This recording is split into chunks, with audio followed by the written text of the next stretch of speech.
So we're going, okay, so if you just hit got it so that we all get your permission. Thank you very much. We have 15, 16 people here, depending on whether we're counting Matthew's son or not. Thank you very much. Welcome everyone to, I'm not sure if this is our second or third DAJ Day. This is kicking off Get Out the Vote. I just want to share a few things to get us started. It says it's about 3 hours. This will be followed by some events locally in Kyushu and Kansai, and then here in Tokyo. But really, we're kicking off Get Out the Vote. For those of you who haven't seen this, this is our revamped Vote From Abroad website. It's www.votefromabroad.org. That is actually a website. Not everybody's aware of that. You'll get some reminders about this through the session. This is our overview for the day. These are approximate times. There are about 6 more people who've RSVP'd. A few people will be coming in later. We know that already. I think everybody here knows about DAJ, Democrats Abroad Japan, and knows about Get Out the Vote a little bit. So I will keep that really short so that in a few minutes, in 5 minutes, we can go directly to our speakers. And because this is a really fun part of today, we are starting and ending with people talking about voting in state and local elections. And in between, we'll have some breakout room discussions, we'll have some workshops, and hopefully that will get more people excited about getting out the vote for the midterms. Ask everyone to stay on mute. If you have bandwidth issues, turn off your video, that's fine. But otherwise, we'd love to see your faces throughout the session. Anytime you can type things in the chat, but there will be always time for Q&A. And as I said, breakout room discussion. Just as a little reminder, Democrats Abroad, the Democratic Party Committee Abroad is a subcommittee of the DNC, Democratic National Committee, and we aim to represent and register all 9 million overseas American citizens not residing in US territories to vote. Democrats Abroad currently has more than 180,000 members in 46 countries. Japan has 5 DPCA voting representatives, 6 if you count the fact that the AP, the Asia Pacific representative, is also from Japan. And our bylaws are filed with the Democratic Party, DPCA, Democratic Party Committee Abroad, or DA Global. We often use that phrase. So our mission is to be, we are the US Democratic Party's voice in Japan. Our goal is to make sure every US citizen's voice is heard by electing Democrats, influencing policy, and building community. And who are we as individuals? I'll stop the share. I'm Sarah Jean, I'm the chair. We have a vice chair who is Matt. He's one with the cutest sidekick or assistant. Where's your assistant? Is now gone. All right. Yeah. He's quick. He's like, I'm not going to be into this one. So my sidekick, sorry. Sidekick is gone. Yep. Our treasurer is Regina, whom you'll meet in a little while as well, and Dave, our secretary. Today, we have something we would like to announce. We have our new council. As members of our advisory board and regular members know, our council, our last council, Max let us know in May he would be leaving Japan in the summer or fall. In July, he notified us he would be leaving in September. And so as of the as of the last XCOM meeting, Lexi Takamatsu is our new counsel and also our photographer today. So welcome, Lexi. Hello. Camera on for a brief moment. I have horrible Wi-Fi, so it'll just be brief, but very nice to meet everyone, and I look forward to working with you. And definitely when you're in breakout rooms, be sure to meet Lexi. She's very interesting. Can I share your podcast interview, Lexi, later? Maybe. Sure. Thank you. So just there aren't really people who are new here to Democrats Abroad Japan, but for our guests to give us an idea of the things that we've been doing the past year, the past 2.5 years, we've been mostly online with our trainings, and our events. We've done several events related to Roe and women's health care. Dave and Rebecca, our Get Out the Vote coordinator, cannot be with us here today, have done some in-person Get Out the Vote. We've had, and of course, we always have some social events. Thanksgiving, there's a picture of Thanksgiving in Nagoya, 4th of July in Osaka, and then Halloween here in Tokyo. Beautiful photos of us all. Our main goal today for organization, voter outreach, voter assistance, getting out the vote. Just this is a little bit of data for people who might not be aware. Estimate number, Japan is estimated to be the country with the 6th largest number of US adult citizens, potential voters, approximately 92,000 as of 2020. The numbers from 2021 are not that much lower. We'll see for this year, but there are no nice graphics. And our turnout in 2020 was only slightly higher than the global turnout, 8% of the 92,000. And I think Dave told us it was 25% of DA Japan members. So we can work on that.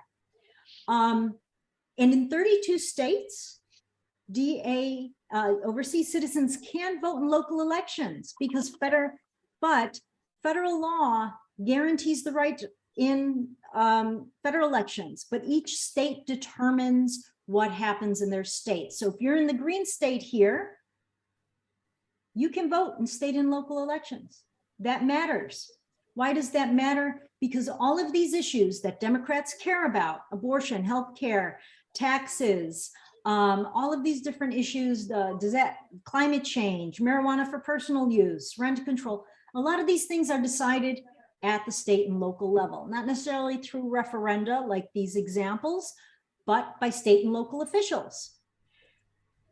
And that is why, and just a little tidbit, not to get too sensei here on you, there are a number of states that have what we call either triplexes or trifectas.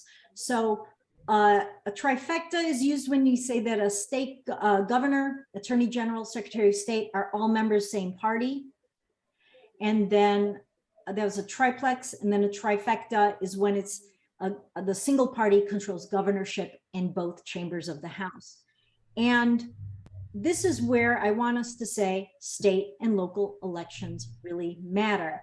And did you know in the past 40 years, 47 state elections, whether it be in the House, like the Assembly, the State Senate, and or attorneys general, governorships, have been decided by less than 0.1%, ranging in that range from 1 vote to 6,000 votes. In the past 50 years, 13 federal races. So at the state and local level, we have a big opportunity to make a difference. If anybody wants the full spreadsheet, I can share it with you. This was one of our summer projects in the Asia Pacific region. So, and more voters overseas, particularly civilians, have been voting. But if we can increase this from 8%, we can really be the margin of error.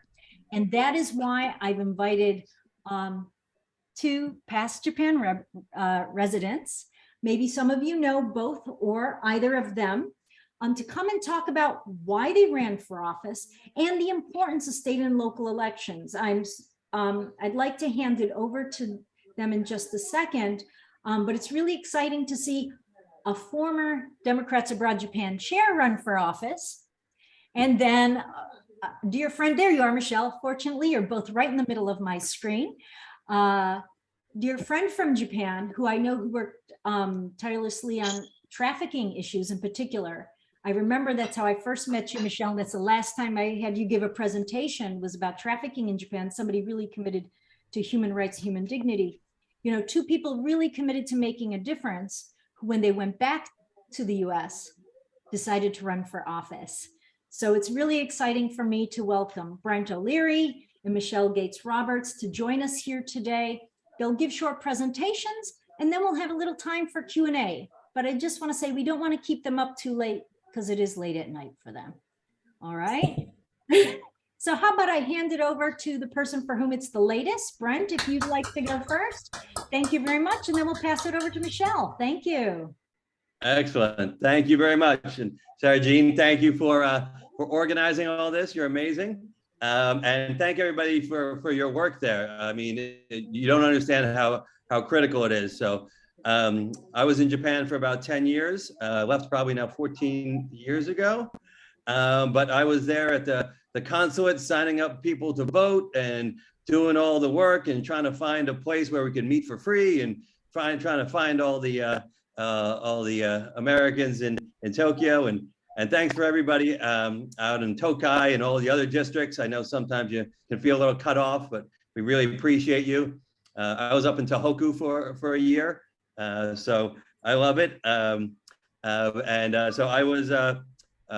I was co-chair of DAJ for a while. I'm not sure if everybody knows Terry McMillan, the wonderful Terry, and with support from the amazing Shannons. So Chris and Lauren holding the fort down, and we got a lot of things done, and modernized the way that you request your ballot. So it was an exciting time. And then I was lucky enough to be elected to the DNC to represent all the Americans who live in Asia, and it was a critical time. Interestingly enough, that was the time when we didn't have the presidency, the upper house or the lower house. So it's actually the first time, I believe, in history where the delegates actually chose the DNC chair. Sort of before that, the president would say who the chair was going to be, and it was kind of a pro forma vote. But we walked in and there was no president and nobody to tell us what to do, and it was a fight. And we actually got Howard Dean in and started the 50-state strategy, made it more of a grassroots organization. So it was a great time to be there. So I've been back in New York for 14 years, keeping up the community service. So during COVID, I set up 2 emergency food pantries and got in touch with the federal program. They did the Farm to Family program. So basically, the federal government would buy produce from farmers and send it to our food pantries here in New York, and we would unload it. So a lot of great stuff. And then I decided I was going to run for New York State Assembly. So I did that. I loved it. We knocked on 40,000 doors in the space of 2.5 months. And in Queens, it's really fun because you're dealing with 100 different languages and one of the most diverse neighborhoods in the world. So I had a great time doing it. Unfortunately, out of the 4 candidates, I came in second, but that's close. So we'll probably give it another run, and we have a good reputation for what we did. But it is critical. I mean, that election came down to a few votes. There's a number of elections coming down to a few votes here and there. In my election, only 14% of people actually voted. So, yeah. So, I mean, I always tell people you don't have 1 vote, you have 8 votes, because the other people just aren't voting for some reason, and that's the one you have the most power with. And it is critical. I mean, as you know what's going on, New York actually probably about 5 years ago codified Roe versus Wade, and people were saying, why are you doing that? Roe versus Wade is the law of the land, that'll stand. But it's a different day now, and now gay marriage is under attack. So the fights are moving to the state houses.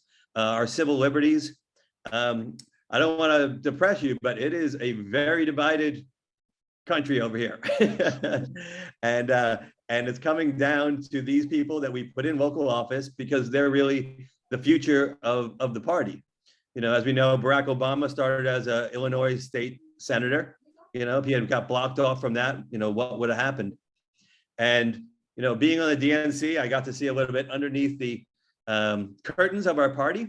And while I love our party to death and we have the right principles, sometimes we are not the most organized of all people.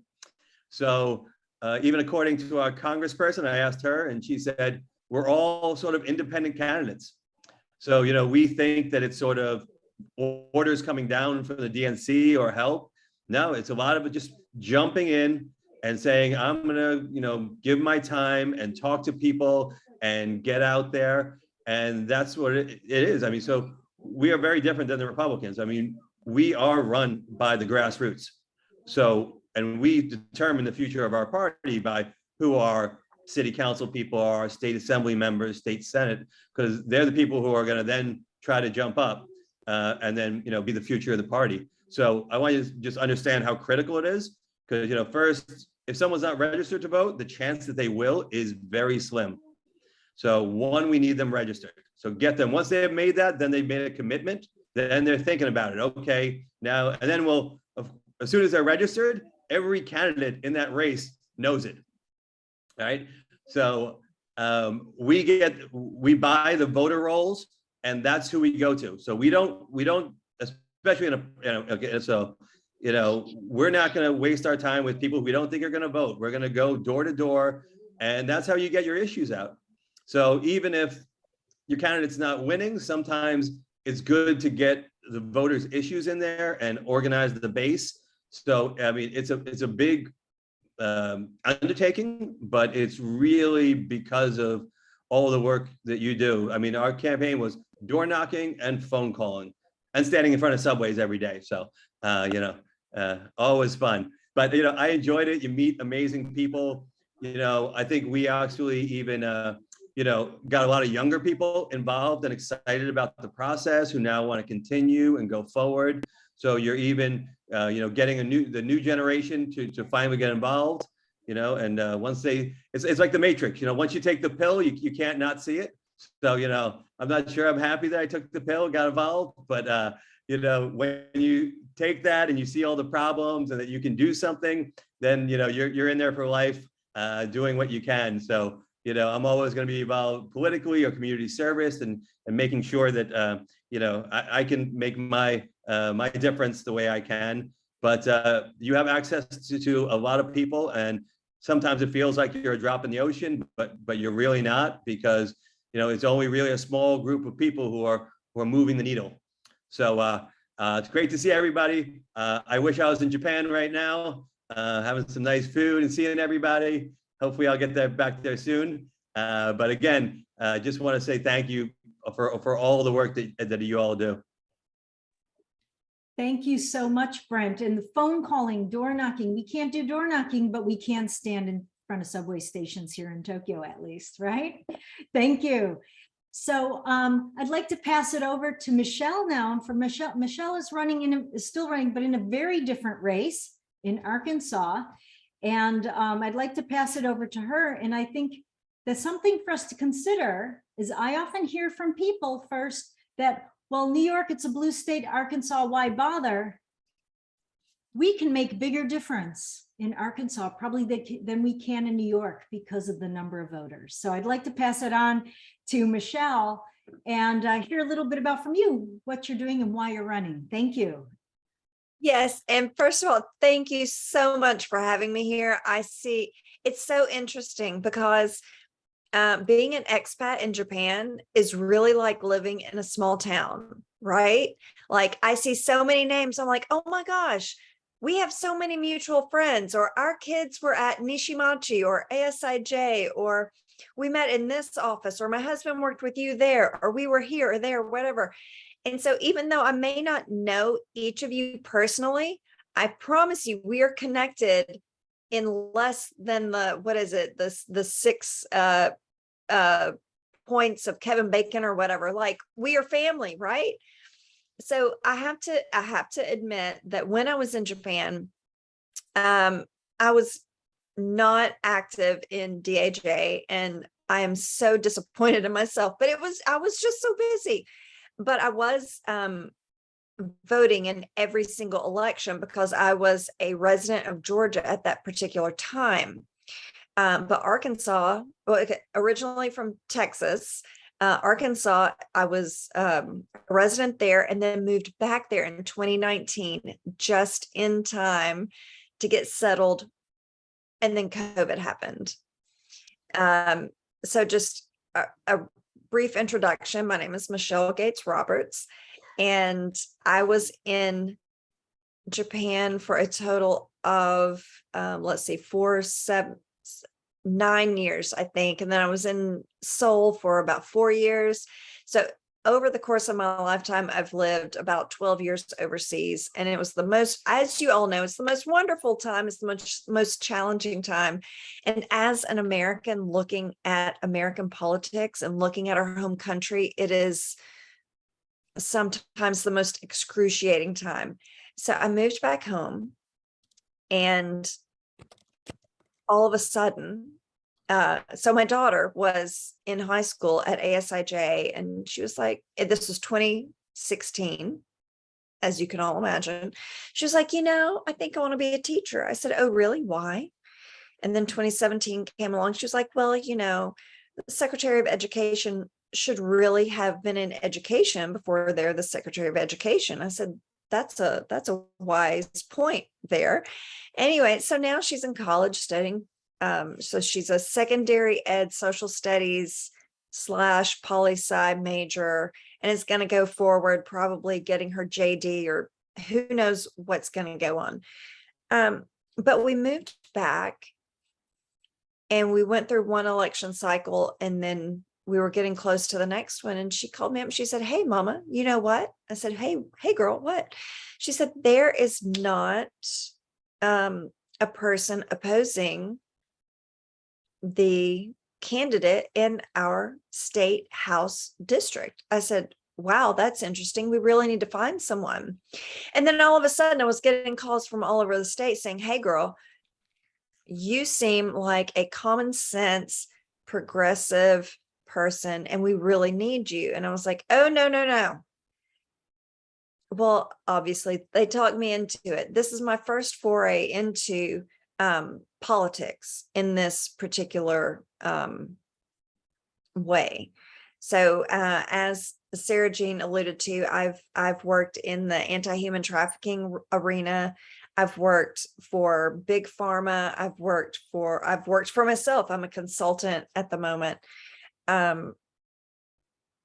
have to say, it is so incredibly important to get each and every American abroad to vote. So the state of Arkansas, we have a little over 3 million people. We are in last place for voter registration, and we are last place in voter turnout.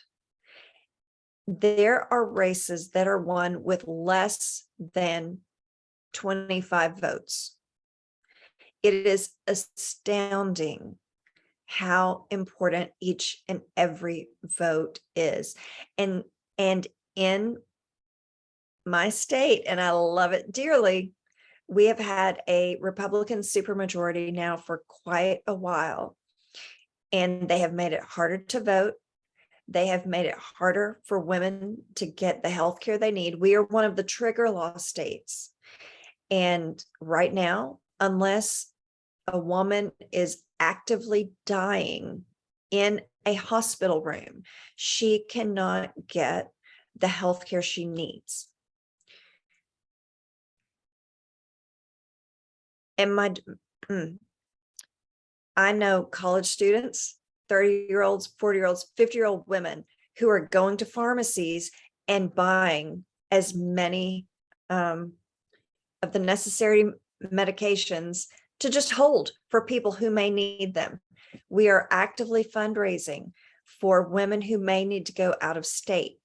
It is astounding. So harder to vote, harder to get health care. We have 1.6 billion. And I understand in other states, that's a small number.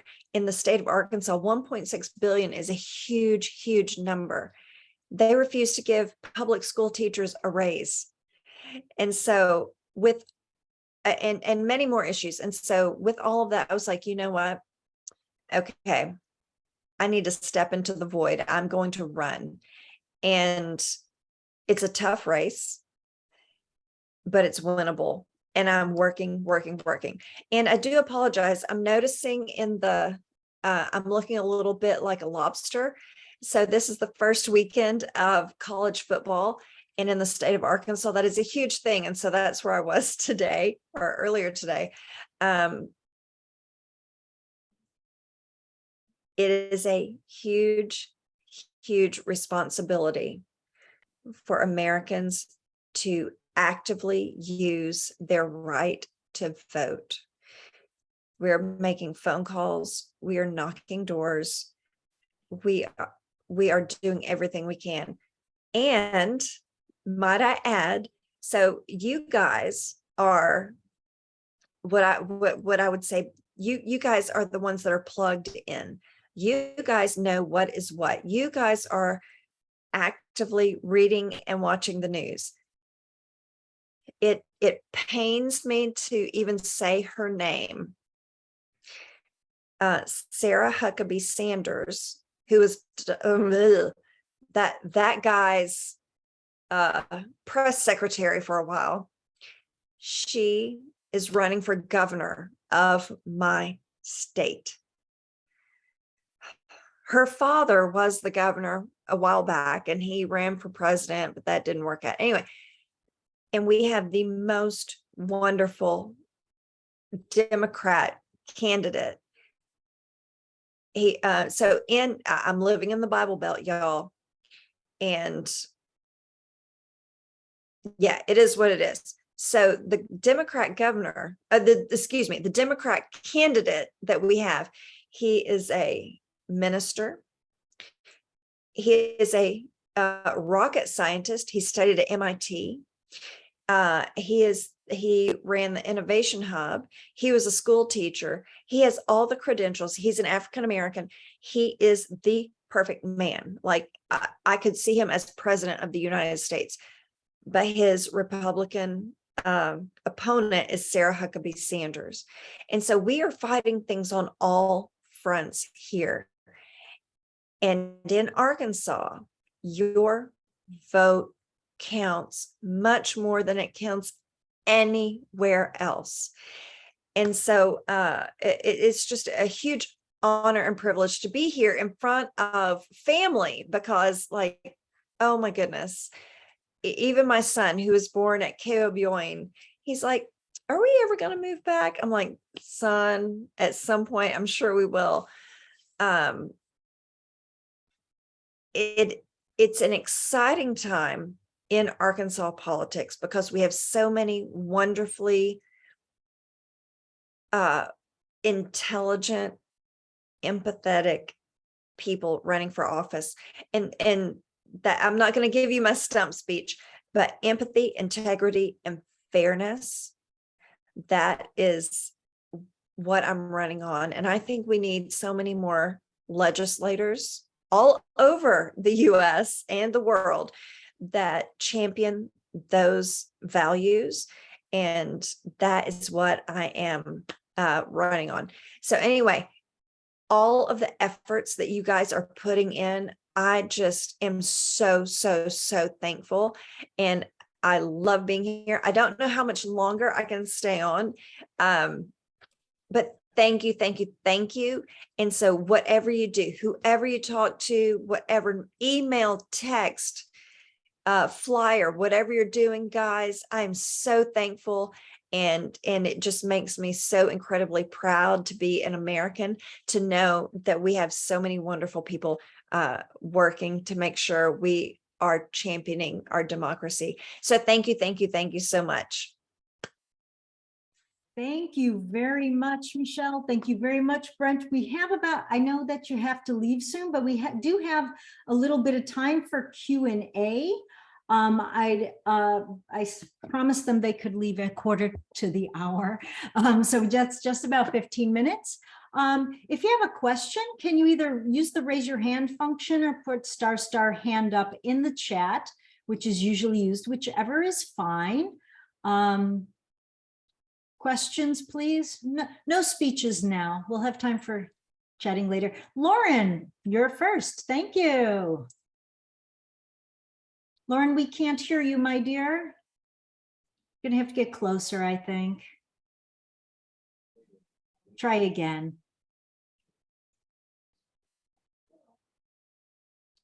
Hello? No? Okay. Let's go to someone else in the meantime while Lauren sets that up. No, Nobody has it. Okay, Eric, please. And then Linda, thank you. I'm just happy to see everyone here. Brent, I hadn't seen in a long time. Michelle, I don't think we ever met, but it was good to hear it from everybody, see what you're doing. Eric, good to see you. You look great. Question, Eric? You're on mute now, my dear. You're on mute, Eric. Could you unmute yourself for your question? Sorry. Otherwise, I'm going right to Linda. Can you hear me now? Yes, indeed. We Okay, can. yeah. What's the question? Oh, yeah. What's your question? That's the the low question. number of voters in Arkansas. My question is, when I see YouTube videos where people cannot name 3 states that begin with the letter C, it makes me wonder, how are you going to reach those people? Great question. Who wants to take that one on? How do you reach the people who cannot name states that begin with the letter C? Is that an Arkansas question? Ooh! No, you said Arkansas. I'm kidding. Burn. But basically, I'll take it. I'll take it. Uh-huh. And Arkansas is at the bottom of the rankings in public education. And I have to say that many people look at me very strangely. My children were in private international schools for so long. And then my husband and I moved back to Arkansas and put our children in public schools. It's all about reaching out. So Arkansas was deeply Democrat for a long time. And then slowly over the past 10, 12 years, slowly became more Republican.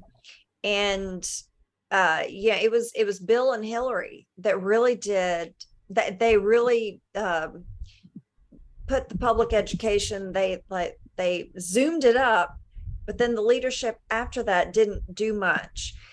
And so it is all about outreach, like really speaking to people, like the individuals. And even though we have a lot of people who are still, I would say we have a section of people who are extreme. We do have a huge section of people who are ready to move along. They are tired of the status quo. They are tired of the Trumpism, the MAGA. So an interesting fact, in the state of Arkansas on the voter registration, when you fill it out, you don't have to check a party. Like, in fact, you actually have to write it in. And so for me personally, I was at the public library and my children were just like going crazy. And I was just trying to fill out the voter registration as quickly as possible. And I only filled out the parts that were required. And that did not include party. And only 12% of Arkansans actively claim to be Republican. And only 7% actively claim to be Democrat. So you have this huge swath of people. Maybe they were busy and they didn't fill it out, or maybe they just really don't like partisan politics. And so Sarah Jean probably knows, but actually all of you probably know about Van. And so we have all this information. I can go in and I can see who, even though they don't actively state what party they are part of, I can go in and figure out who would be a friendly voter. And so I know whose door to knock on. I know who to call. I know who to send a mailer to. And yes, public education is a huge, that is my number one plank in my personal platform. But as a state party, we are building a brighter, safer, fair Arkansas, and that includes education. And it's all about relationships. And I think probably that is going to be what you guys are going to work on too. So whether that is within Americans within Japan or your friends who are living other places or within the US. So yeah, it does pain me to say that many people don't know all the states that start with C, but it's all about personal relationships. We got to talk to everybody is what I'm hearing, Michelle. Yeah. Yes. Can I Yeah. ask one more question? No, Just- sorry, there's other people. Sorry, let Brent answer and then go down the queue, please. Please put your hand up or in the queue, please. So Brent, go right ahead. Yep, and just to follow up, I like to keep it about principles. There's a reason why we're in this party, and I think most of the country actually agrees with us. So when you say, don't you think, your local schools should have more funding? Don't you think people in the US should have universal health care like everybody else? So actually what we did was a little different. Instead of going and saying, as a candidate, I'm for this, this, and this, what we always did was first say, hi, I'm running for office. What are the issues that matter to you most? So first we would elicit from them what they thought was important, and then we would discuss those issues with them. And, then they would sort of usually come over and they say, that makes sense. I hadn't thought about it. Thank you for explaining. There was just a big vote, as you know, in Kansas. And the Democratic Party was actually smart. They used sort of Republican principles against them. So, as you know, recently the Republicans have been all, get the government out of my life, anti-vaxxing, government overreach. So they used that message and they said, if you really believe in liberty and freedom, do you think the government should have control over your body? So they basically said, yeah, do you want government control? So they use their thing against it. So, go to our principles, why, we think we represent what people want and that we can deliver better for them. Thanks so much. Thank you. I would like to go to the other three people questions again, because we only have 5 minutes left in the Q&A time. So, and I know they both have to leave soon. Maybe they can stay 5 minutes later, but Linda, Lauren, David, could we have Dave, not David, apologies. I'm looking at David, but I see Dave's question. Short, quick questions for them so that we don't keep them up too late. Linda, Lauren, thank you. Yeah. I'll go ahead. So I just have, since I was in the queue and then lost you guys, I have a quick question for both of you. Try to tell us 1 or 2 things that Democrats abroad Japan can do for you as former residents here who are running for office back in the US. Instead of us asking what I want to know is like, how can we help you? What would you like on your end from our organization? Actually, I'll start first because mine would be a little shorter because my election's over. So I didn't make it this time. So I'm going to get back on the ground and help out what candidates I can. So that's what I would say. Find your candidates. It's always the 3 things: donations, phone banking, registering people to vote. Brent, just real quick, is there somebody, we have a lot of members from New York. Is there a race that we should be paying attention to that you think we could have an impact on from your view on the ground? Not right now. So we just had governor, senator, assembly, and Congress. So it's going to be another year before the cycles. I'll actually check. I know Max Rose is going to have a hard fight in Staten Island. And if we could flip that, that would be good. But yeah, I'll definitely let you know. That's but yeah, listed. That's listed as one of our battlegrounds, actually, for Democrats abroad. Yeah. Okay, great. Yeah. All right. So on as far as I go, so I'm running for the state house, and we have a stinking super majority of Republicans. We only need 4 state house seats to flip, and my district is one of the ones that is favored to as Democrats to flip. And y'all, we just had a huge Republican fundraiser with Mike Huckabee, which is a former governor who is, putting the word out for his daughter. And yeah, it's just, oh yeah, I can't even talk about it. We only need 4 House seats to flip.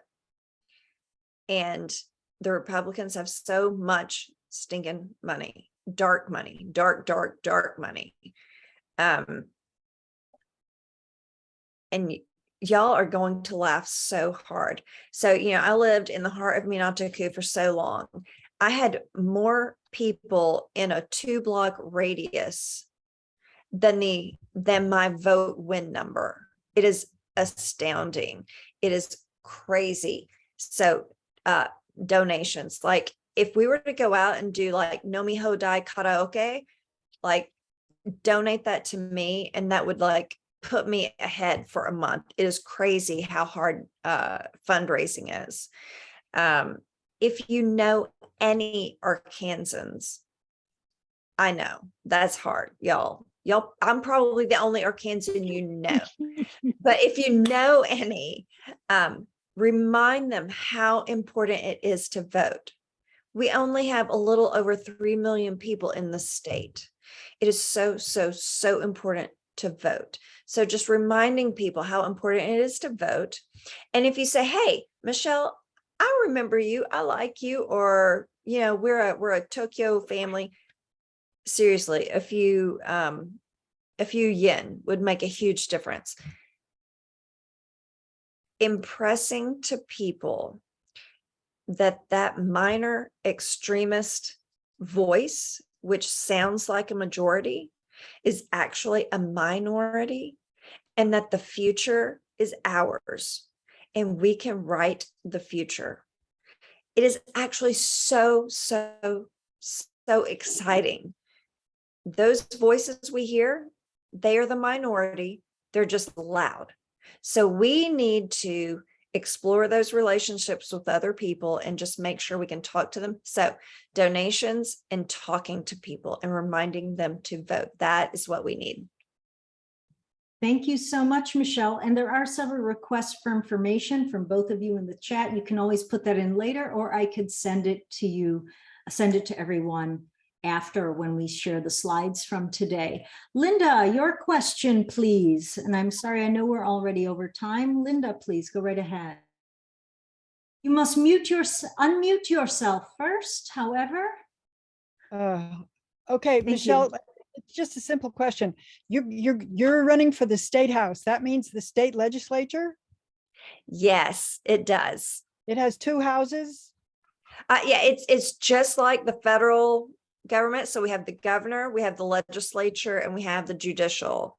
However, our judicial is actually elected and not appointed, so it's a little strange.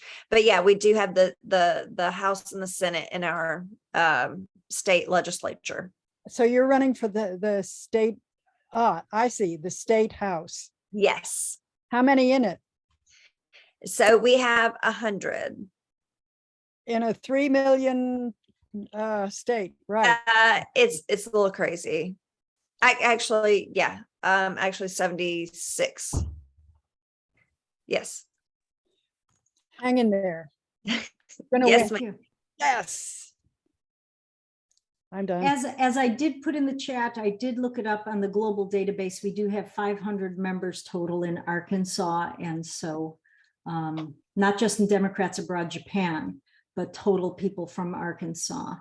So there is a bigger chance to have an impact there than say in a Staten Island race with 500 people. We have more than 500 from Staten Island, but anyway, thank you. Dave, sorry, and you're on mute already in preparation. Thank you. Yes, I was just going to say, so what district are you running in? So I'm District 84. Oh, and another fun fact. So I'm in Hot Springs, Arkansas.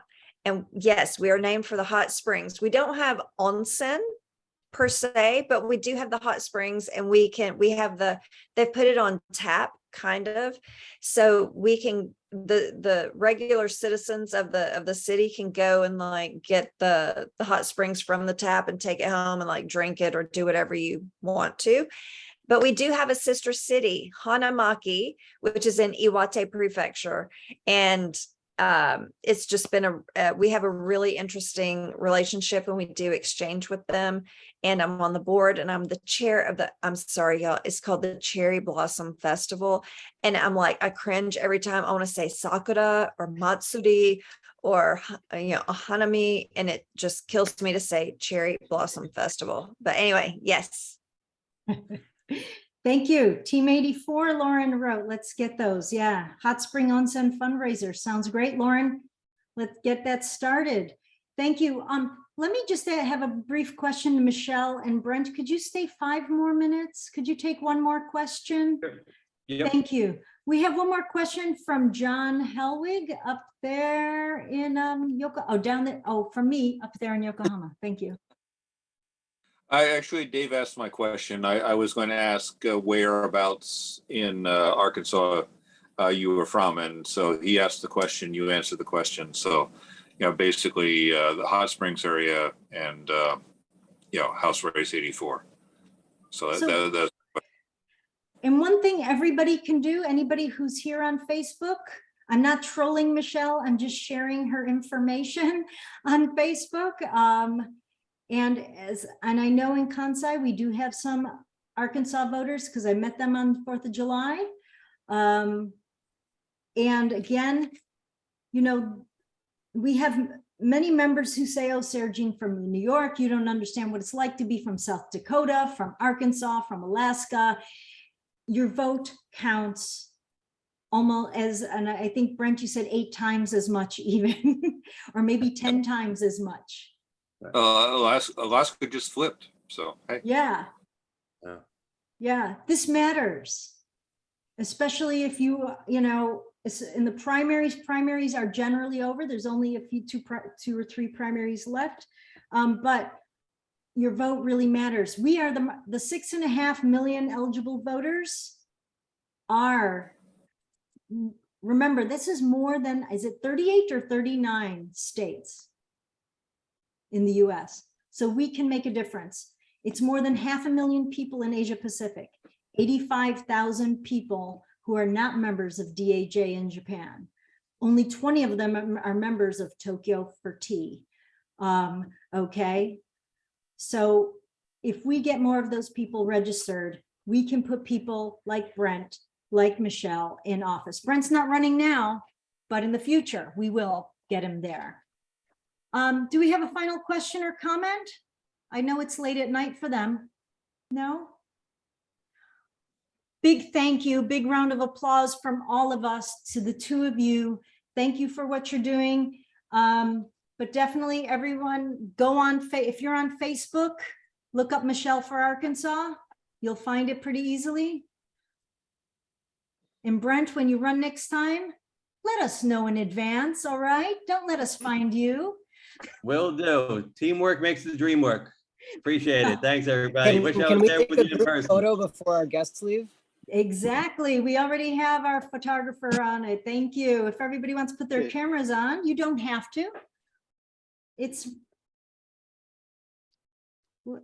anybody you do. It's not required to have your camera on, but if you want to, let's see if you get a few sexy shots of the team. And please share. I would love it. Yeah, and if anyone else takes screenshots, please share with DA. Thank you. Thanks, everybody. Have a great evening. Have a great weekend, Michelle and Brent. Thank you. Thank you. Good to see you, Terry. Thanks. Thanks.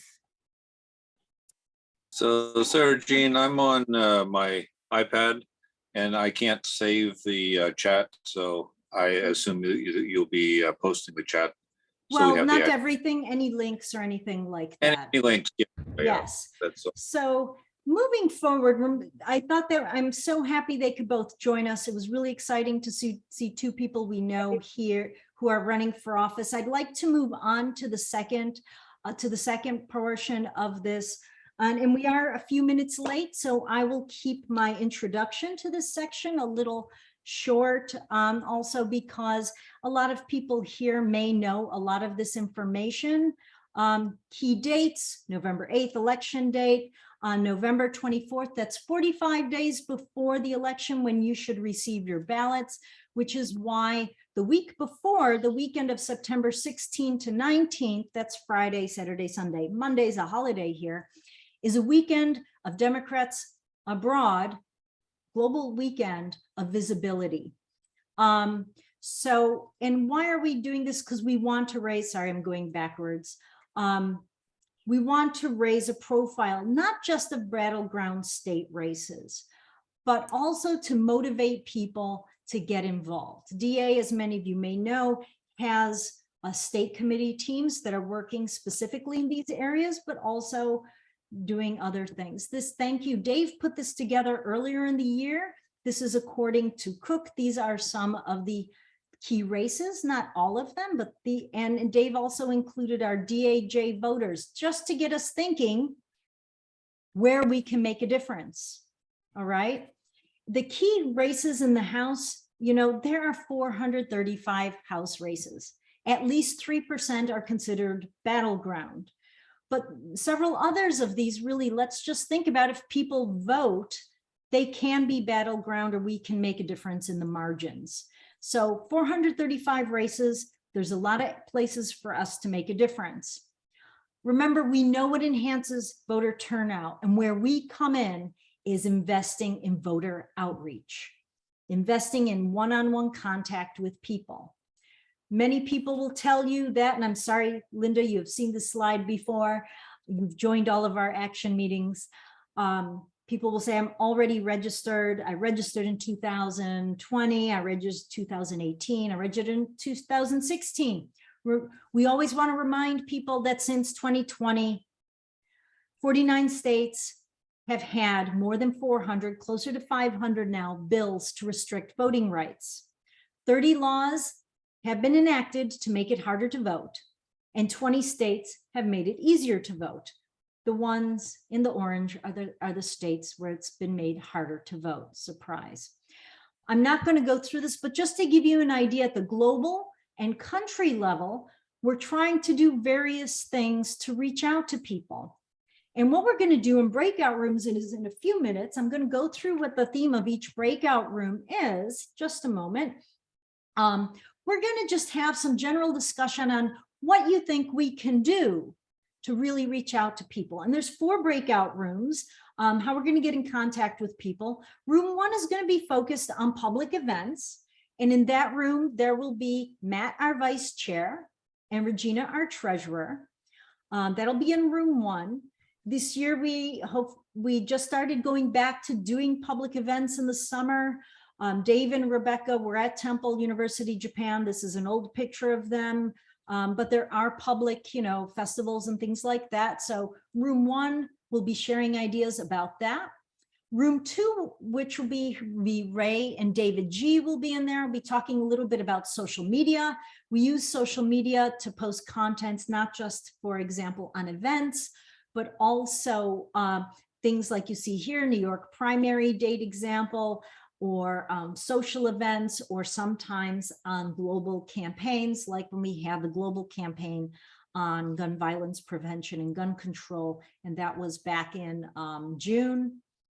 And then room 3, Eric and I will be in, Eric, our Tokai chair, and I will be in the room about outreach to universities. Eric has some ideas about what university professors can do.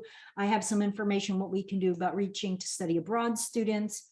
And then room 4, Eric Bosso from Nolens will be talking a little bit about ResistBot. We have used this in the past for the ERA, for the Women's Health Protection Act. And I think you might be great to have a little discussion about how you might use ResistBot for other purposes. So each room, I've just introduced who the facilitators were. It'd be great if one person could be the photographer, take a few screenshots and take a few photos. I'm just checking the time right now.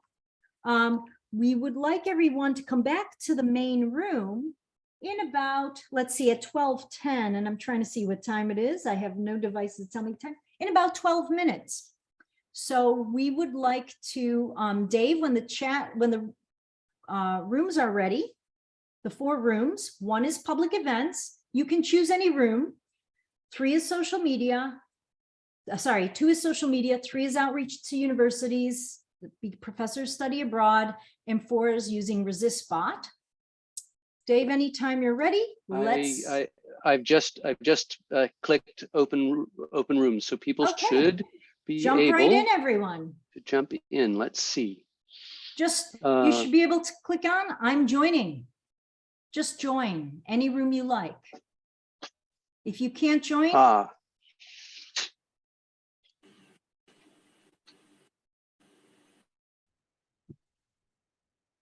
recording back on. Thank you. Thank you everyone for taking time in the breakout rooms. What I'd like to ask is one person from each group to share some comments in the chat, some of the things you talked about, and one person from the room on public events, one person from the room on social media, and one person from the room on using ResistBot. Just a very quick 1 minute quick summary on what you talked about, connecting it to how we can motivate voters this year. So we had a lot of people in the public events. Matt or Regina, could you give us a 1 minute summary on just key points, and somebody else put the notes in the chat, please? Thank you. Matt or Regina, thank you. Okay. I can chat. Yes, we did have quite an active group. A couple of the key points were mentioning the places where we find American voters, National Azabu, possibly places near parks that U.S. voters would frequent, and a couple. The participants shared how satisfying it was, how the reception was actually very positive when they did reach out to strangers, basically, and say, you know, are you a U.S. voter? And how they got really positive feedback, and that that people do appreciate DAJ's role here. Awesome. Thank you so much. I just want to make a quick comment. I was so happy to see many people go into public events, because we really need to have more a public face. We haven't been able to do so that much the past 2.5 years. And I talked to Dave about this. I gave a public talk, a university talk on Tuesday, which was not supposed to be about Democrats abroad. And it was supposed to be about me and my work, but that's all people cared about. So I didn't have to show, so I didn't have to, and I did another talk with Temple University in the US. And again, that's all people cared about. So why are Americans voting and how do they do it and blah, blah, blah. So, but the energy I felt was really positive this last week. So the visibility, and thank you for that. Let's go into room 2. That was social media team. Who would like to share a little bit from the social media team? Thank you. I guess I can say something about that. We didn't have much people in here, but social media team, right? Like everybody's familiar with social media. I guess Facebook being one of the main places where a lot of people go to. There still needs to be a little bit of consolidation of a lot of these pages. There are a lot of like inactive or dead pages that could be like either kind of cleaned up. You know, there's a lot of straggling and dead ends here, so that should be cleaned up. Be proactive in cross-posting and co-sharing posts from other active groups. I suppose that goes for just general social media as well. If let Kansai share posts that Tokai posts the news that Tokai talk about, and Tokai talks, shares and posts stuff from the Tokyo groups and vice versa, and etc. But of course the landscape is changing. Young folks some young folks don't have Facebooks anymore. Good for them. So got to be be able to be flexible in figuring out what are these other places that we can reach all sorts of different people. That's something that has to be looked at. Line is certainly another option. Twitter is pretty proactive in Japan, especially, but that's a hellscape that not a lot of don't actively recommend anybody go to. That's right, Linda, Eric. Which Telegram is certainly one place that is showing up here. Whatever that context, I'm not familiar, but yeah, that's the landscape is changing. There got to be different ways to do that, but it's all up to people who are comfortable in using that and comfortable in being active in those things. And we shouldn't force people to like, hey, make a Twitter account or make a Telegram account. So that's a lot of work to do, but it could be some fun prospects in the future. Thank you. And people who are interested in the social media, Yusei-san, who is working with us on comms, will be having his first meeting on Tuesday. He cannot join on weekends, which is why he's not here. And we'll give you a preview of that later on. We'll give you that information more specifically later. Thank you. Eric and I don't have much to report because it was Eric himself, me, and I. So let's go on to the I always have the worst ideas for anyway. So no, these were great ideas that Eric and Rebecca put together. And I think that just to give everyone an FYI, Eric and Rebecca put together a really great idea of, we have a lot of people who are professors or teachers. What can you do?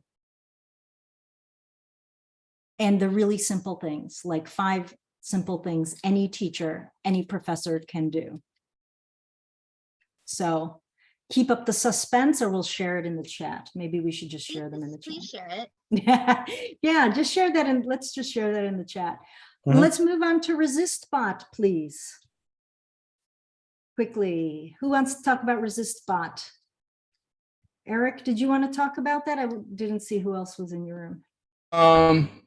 As I put in the chat box, we basically updated the how to use the ResistBot, and then we next talked about how we can use ResistBot to attract more DAJ members because of the ease of using your mobile phone, and how we can use it to get out the vote. One suggestion was that perhaps we should contact the Democrat Abroad state groups from wherever you're from, your hometown, and start getting friendly with people there and work with them and see how you can contact your representatives or get out the vote in your home state. That sounds like an awesome idea, Eric. And I can tell you that at least the Arizona state chair would be very interested in learning about this because she's very psyched about trying new things. Of course, she's former chair of Democrats Abroad and head of Get Out the Vote. So she's very psyched about trying new things. Thank you, John. ESL Helwig PC.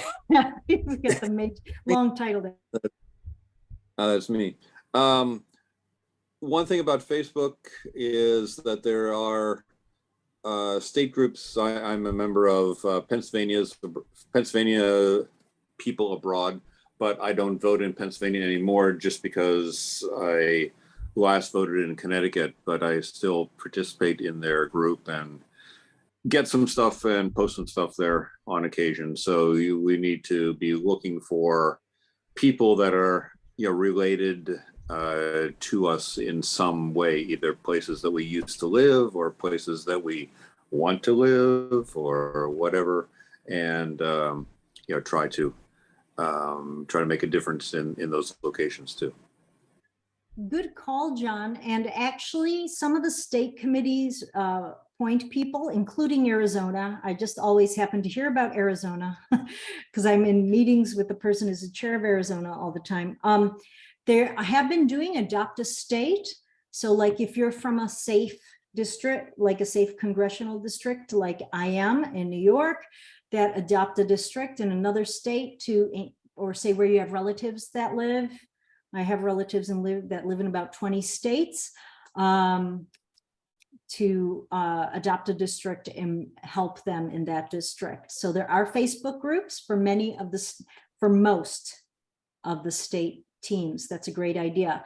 And that's something else we can share with the follow-up info. Anybody else comment, question? These are all great ideas.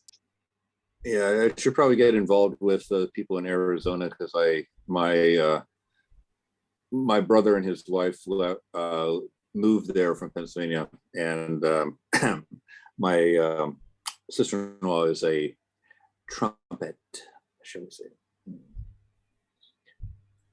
So I need to counteract them. Suddenly, everybody's silent. I'm not saying anything. I'm just putting in the chat the link to the state teams. I keep calling them state committees. That is false. State teams. You know, there you can click on a flag: Texas, Wisconsin, North Carolina, Michigan.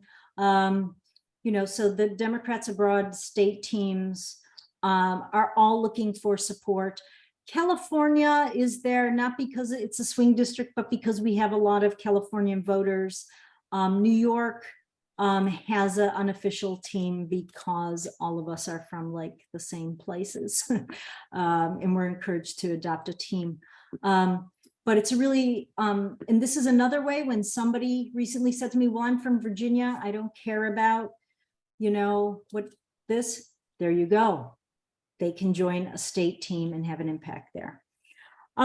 Moving forward, Linda, did you want to say something, or is it just a general hand gesture? Okay, general hand gesture. I didn't want you to feel like I'm ignoring you. Yeah, I get it all the time. Don't worry. Gwen, please go right ahead. Yes, although I was in the public events group, someone did bring up the postcard campaign. Could you tell us a little bit about that?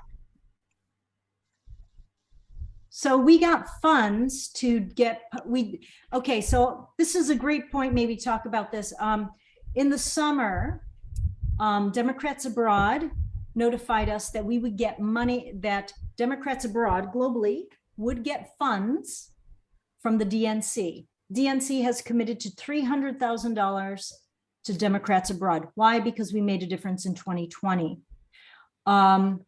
We had a sudden proposal deadline, August 4th. I put in 5 proposals. We got 4 approved. One of them was for the post. So this is not public information because we actually got 5 grants. One was not even requested from us.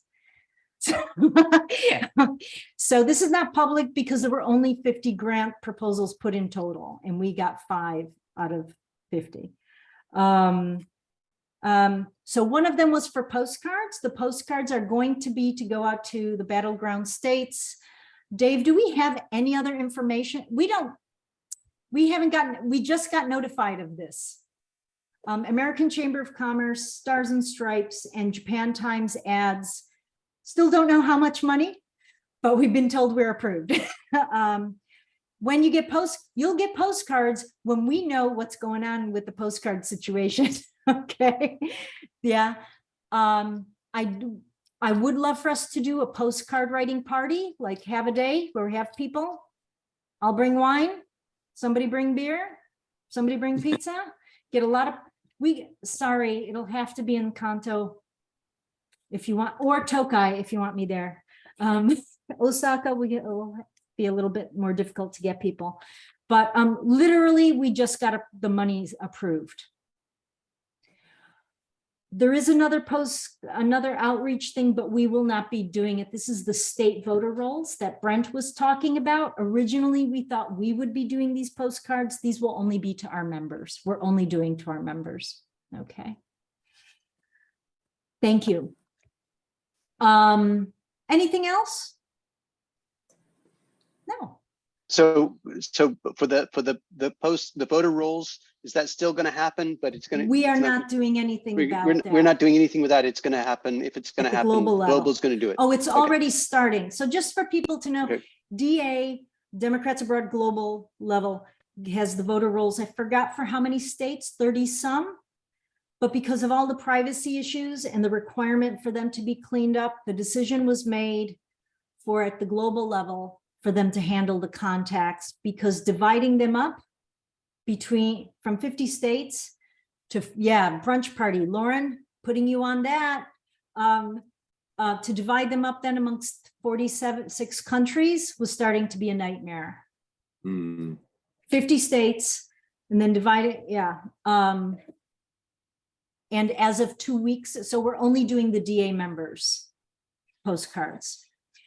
The other thing included in that proposal was new cards, which if you have not commented on my 9 designs made at 3 to 5 o'clock in the morning, please do so by Monday, because that's what jet lag does with Sarah Jean.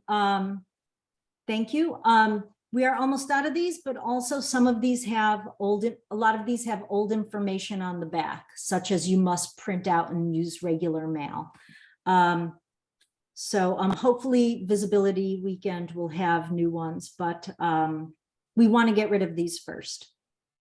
Anyway, so if we can, thank you very much. Yeah, thank you. The guide page to ResistBot. Thank you, Eric, for sharing that. And again, we'll share in the follow-up message and give us a few days. We'll share the slides. We'll share a lot of the links. I'd like to move to the next portion of our fun session today, which is the really important part, which is moving. We got a lot of ideas from people. Oh, sorry, John, please go ahead. You have your hand up again, or is that the same hand? Just one thing. It all depends on the state. Connecticut, you can email in the vote from abroad form, but you have to send the paper form on or before the ballot gets there. And exactly. so that's why the back has to be changed. Okay. All right. So that people know it's different. No, different by state. That's the problem with this one, is it just tells everybody to use regular mail. Okay. Yeah. And it depends on which version you have. Eric, Eric, ResistBot moderator, you may have a different version than I have. There are 2 different versions out there. So we want an updated version. All right. Thank you. So moving on to the next part, it's this is the fun part. This is where we're actually going to go into 3 different breakout rooms, and I'll explain what they are. And this is where we'll have about 30 minutes, and that'll be about, let's see, we'll start in just a few minutes. I just want to introduce what they are first and why we have these 3 rooms. So we have, the first room is going to be on vote from abroad and voter assistance basics for people who have not looked at the new site or are going to be doing in-person get out the vote, but maybe aren't as familiar with all the changes that were made in the past year. This is a good opportunity for you because phone banking, external outreach, and voter assistance, there's key things, sorry, we need to do this new page. Some people dislike it. There's a QR code there. However, it is much easier to use, and it takes into account all the changes that have happened in the past few years. It's been re-updated several times, and sure, thank you. Sorry, I'm trying to read messages that come to me throughout the event at the same time. So this is for anyone who either hasn't done the voter assistance training or hasn't done get out the vote work in a while, just to get a bit up to date. And that will, sorry, go ahead, Dave. Yeah, I was going to say the VFA site itself, the Vote from Abroad site itself, has been significantly updated, and so I would encourage anyone who's going to be thinking of doing in-person events just to check in. We're going to do a quick summary of the changes, and I think it's useful even for people who've done for years, just to get sort of updated on the current status of things. Welcome you all to join Point. that. Great, and actually, this is good for anybody, right? Because we all need to know how to use Vote from Abroad and basic questions that come up. Excellent, Dave. Thank you. And there will be a fuller workshop in about a week. Second room will be run by our phone banking chair coordinator, Eric, who's the chair of Tokai. Phone banking. Phone banking is really important. You know, it's one of the easiest and most effective ways to get out the vote. We call DA members. These are not cold calls. We encourage them. We ask them if they've already registered. We encourage them to request their ballot, encourage them to vote. Just to give you an idea, in spring during primary season, 78,000 calls were made, 56,000 texts were sent. There were 227 callers from 37 countries, and the Asia Pacific phone banking champion is here with you today to give you some tips. He'll have a more full-length training next week for people completely new to this. Phone banking started in the middle of August, and our target right now is to do 60,000 calls, calling 60,000 DA members, calling or texting, because these are the key races. If we get through that by the middle of October, we will continue with another 40,000. We need to globally do 2,000 calls a day as a minimum. We're only doing about half of that, and we need about 400 callers globally, about 10 per country. Active callers, we have 20 on our list, but not in Japan, but not 20 active. Just to give you an idea of targets, people are generally happy to hear from you. If you did a phone banking training years ago, it's time to do it again. You can go online, but it's good to hear from Eric. I will be in room 3 to just do some general outreach to new groups over the summer. Many of you know we have lists of international organizations, universities, study abroad, and there's also Global Reach Your Alma Mater campaign. I'll be talking about those 4 because we do need people to actually help. And this is stuff that can be done mostly online. So phone banking, you can do at home using the Call Hub system. In-person events, obviously in person, but outreach to new groups can be done online, and anybody can do those. And we are just going to set up the 3 breakout rooms, and we'll have about 30 minutes, 29 minutes exactly, but Matt, have you set up, let us know when you set up, oh, you have done it already, awesome. I'd like to ask the moderators first jump in the rooms and choose any one room that you're interested in. And I will stop the recording. Back on. Okay. Recording back in progress. Thank you, everyone. Just had under 30 minutes, about 25 minutes to talk with different people about VFA, vote from abroad and voter assistance and phone banking, and then external outreach. How about we go in the order of that order, and have somebody do a quick report from the group and any notes in the chat, please. So room 1 was, doesn't matter the room number. How about vote from abroad, voter assistance? Who'd like to give a short report back?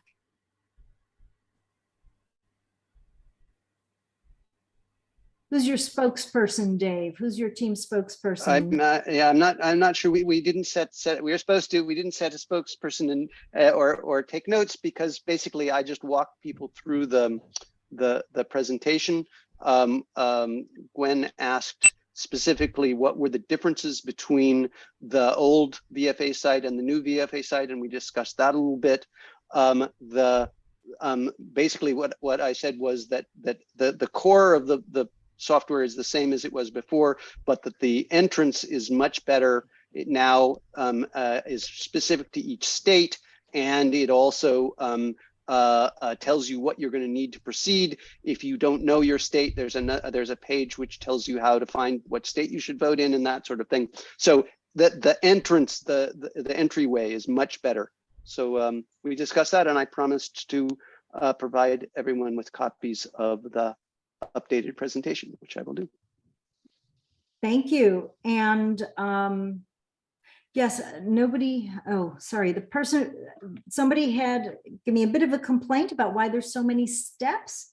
It's because every state is different. There isn't one catch-all form, and it might seem more difficult but it's actually way easier because it's very personalized to where you vote. So for people new to it, it's there's been a lot of changes. Thank you very much, Dave. Let me hand it over to Eric. Thank you. All right. Well, we had I gave a quick overview of the process. There were two new individuals who seemed interested and enthusiastic. Regina was able to give her opinions on it. So yeah, it was just a quick overview of what the requirements are, what you do, and I don't know if I emphasized how much we need people to actually do it now. But yeah. So and if people are interested in a more in detail thing, they're welcome to attend the training on the 11th in the evening Japan time. So, and in the follow-up email, along with slides and the links that have been posted in the chat, you will get information about both of these trainings, voter assistance training on September 15th, and then the phone banking training on September 11th. There are, of course, other trainings, but these trainings are run by our Democrats Abroad Japan, Get Out the Vote Point people. So great chance to see other people in Japan as well. And let me stop the share on this and let me hand it over to Lauren, who's going to speak on behalf of our group. Thank you. So we were talking about outreach to other groups, and Sarah Jean was sharing the excellent research and updates that have been done by recent intern helper folks to update our lists of outside organizations, universities, and also the new alma mater project that's being started by Global. Kyoko and I, smartly or unwisely, have volunteered to spearhead the outreach to universities with some help from Linda Crawford. And one idea that came up, which we will revisit, and I think Sarah Jean is going to action, but we could use some help with, is a new idea of looking for specific internship programs. There are some companies now that arrange internships for people who want to come to Japan and do a company internship. And one of them is a company called ZenTurn with a female entrepreneur owner. So I'm going to reach out to her. But in general, if someone wants to help do some research to look for other internship placement companies in Japan, we're going to do that. And then I gave everybody a real quick update on Lakeland University, which is now the second only US accredited university in Japan, next to Temple. They're going to be bringing over more and more students in the future. So since they are just recently accredited, this is a great time for us to build a relationship with them for ongoing orientation, voter assistance for their students. And I don't think I'm missing anything, but yeah, and we're going to have some reporting forms for university outreach. So if someone wants to volunteer to help Kyoko and I build relationships with universities, please DM me, text me, find me on Facebook or Slack. And then we will have a simple reporting form to give our results. Like after we contact a university and we see what they are capable of helping us with, we will report back to the executive committee. Thank you very much, Lauren. Thank you. And thank you very much to Lauren and Kyoko and Linda for stepping up. You were in the room. You couldn't escape me, even though we weren't really in person. Anybody else want to add any other comments or questions about any of these three things? Voter assistance and phone banking, there will be full trainings. Voter assistance is useful for everyone, no matter what you do. The external outreach to universities and to alma maters, we'll share more information, your alma mater or maters.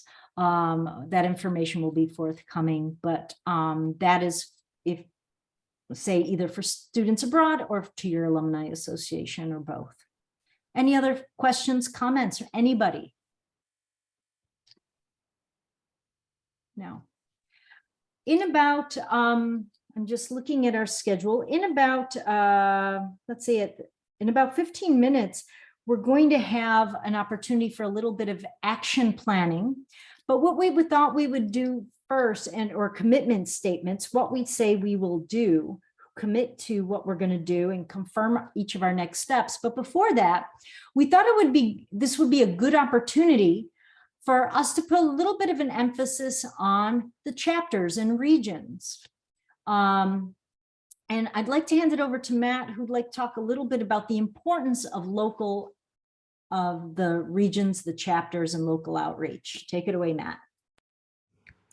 So yeah, when you think about talking to Americans around the country, it's important that they see a face that maybe local or again maybe they know have been to maybe some event that they participated in. So that's one way, at least with when we have chapters, we can reach out to those that are in that city that's very close, and they know kind of also what are some of the local interests and so forth. So I think that when we want to touch and contact those that those Americans that are in those areas or in that particular cities, it's important that they see a face that lives in Tokyo or close. So I think again it's a struggle, of course, to try to expand the membership, but I think that's something that we have to work on as we go into this next year or so.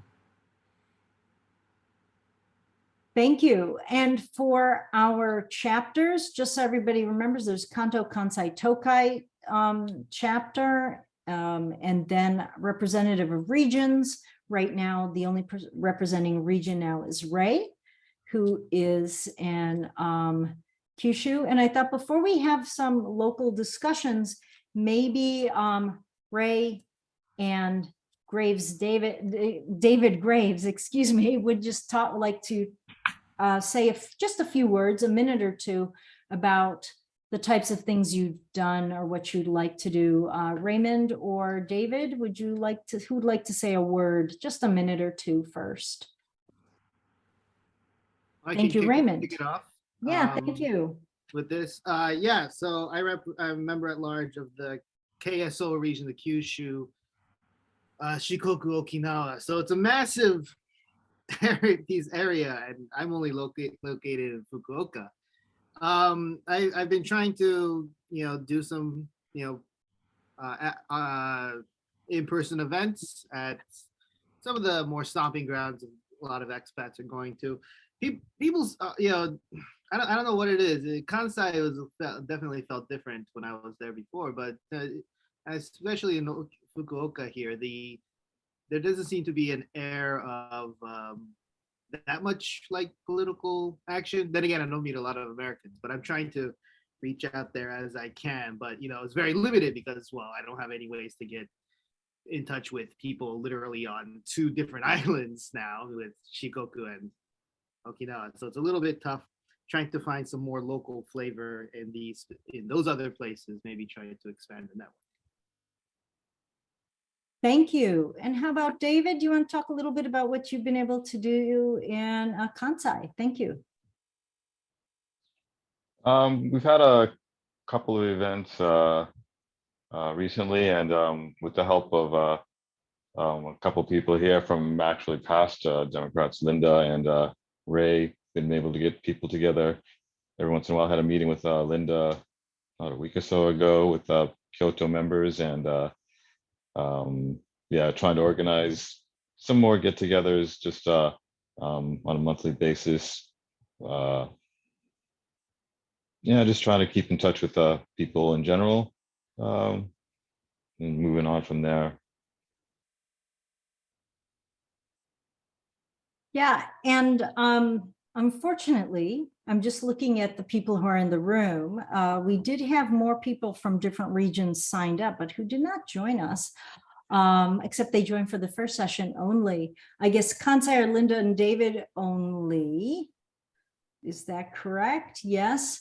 I thought this would be a good time for people to talk with their chapter leadership and talk a little bit about what can we do locally, and take about looking at the time. Our next speaker comes at 1:30, and we will need a little bit of a buffer then. So how about come